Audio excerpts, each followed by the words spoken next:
Hi everyone, today we're going to make Sable Viennois Biscuits. It's a traditional French biscuit which is very light, buttery, sweet and salty. This biscuit is also called shortbread, cookies or sandies after the word sable in French.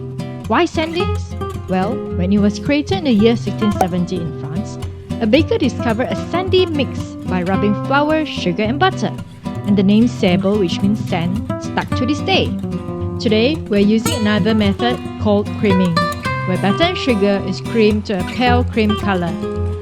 I'm doing it manually, but you can use an electric whisk if you want to. First things first, let's get the baking tray ready. Dab a bit of butter on all the edges to keep the baking paper from moving. Set your tray aside out of the way. And we will need 195 grams of butter in room temperature for flavor and to create lift. 75 grams of castor sugar to add some crunch and color. 5 grams of salt to add some magic from the sea. And your best friend, the whisk. Cream the butter, sugar and salt until it looks pale but still grainy from the sugar crystals.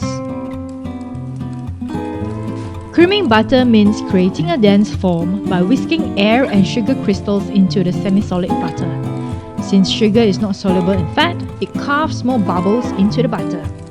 All these bubbles will expand up to 1,000 times in the oven while sugar melts, leaving behind tiny air pockets even though we do not add any leavening agents.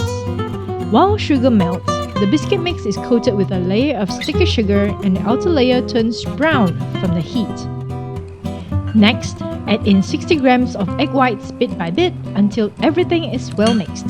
Sieve in 225 grams of cake flour to give the biscuit structure. Mix it in until there is no visible flour.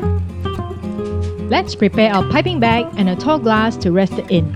Fold the opening of the bag over the glass to keep it clean. With a scraper, fill your bag about half full. Seal the opening by folding the edges starting from the left, right, then center. While filming, I realized a wet surface holds the baking paper best. Nothing fancy needed. Then have fun with your piping bag if you want to. Can you tell that's a Christmas tree? Neither can I! No worries, just dump the mix back into the bowl and start over. To pipe the biscuit, just squeeze and twirl. Squeeze and twirl, squeeze and twirl.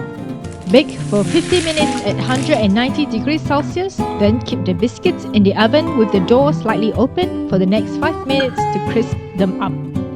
Air them on a cooling rack or just flip them over to let the moisture evaporate from the bottom.